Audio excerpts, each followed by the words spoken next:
Hi, I'm Kim, an accessibility advisor at the University of Toronto. Registering with Accessibility Services is a 3-step process that's easy when you know what to do. Today, we'll go through the steps together and chat with Catherine, a third-year political science major. Catherine has a documented disability and registered with our team when she arrived at U of T. The first thing Catherine did was fill out the online student intake form.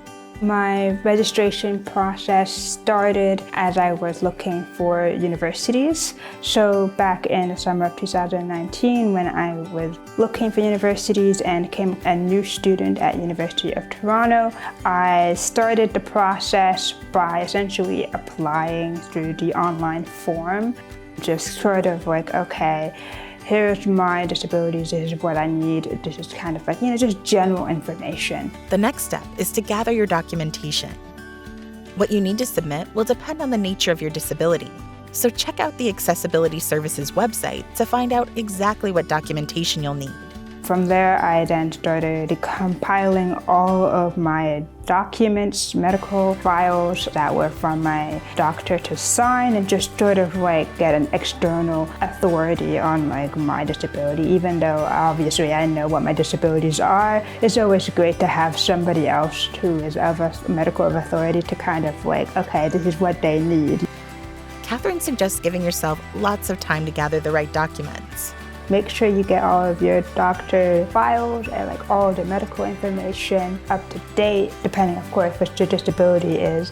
And just make sure you get all of that information gathered and as signed as soon as possible, because that is the bulk of the work. From there, just fill out the form that's on the site and make sure that you have a sense of how your disabilities impacts you academically.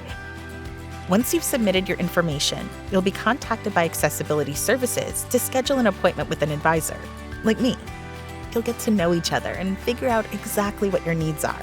My advisor at the time was really nice. She just welcomed me and my mom into her office, and we just sat down to sort of talk about the type of disabilities that I experience, what disability that I think will be the primary disability, the one that comes first in terms of what accommodations that are a priority for my academic success, looking at specific different types of accommodations that I feel that I need, such as getting extra time on tests, extension for assignments, captioning, all sorts of different things that I use on a daily basis.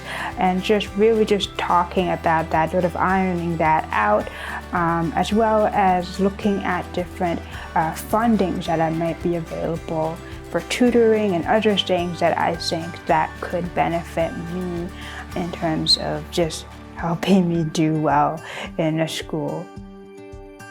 And those are the 3 steps you need to take to register for accommodations. If you're wondering how accommodations work in a university setting, you're not alone. For Catherine, simply talking to her accessibility advisor helped her feel empowered. The intake appointment was probably the one I remember the most. Just sitting with my new accessibility advisor and just sort of talking about what I needed and just feeling so heard, and just kind of get a chance to sort of talk about what I needed, because even though I was someone who used the IEP system back in high school, I wasn't really sure how it would transition into university life. So getting a chance to talk with my advisor on that was always reassuring in that sense. And remember, help is always available along the way. There is an email as well as a phone number that you can reach out to hey, I'm having some issues here with my registration and intake process. Can you guide me here? Who else could I reach out to? They are very easy to access through the email and of course the phone number, and they are available to talk with you and guide you through this process.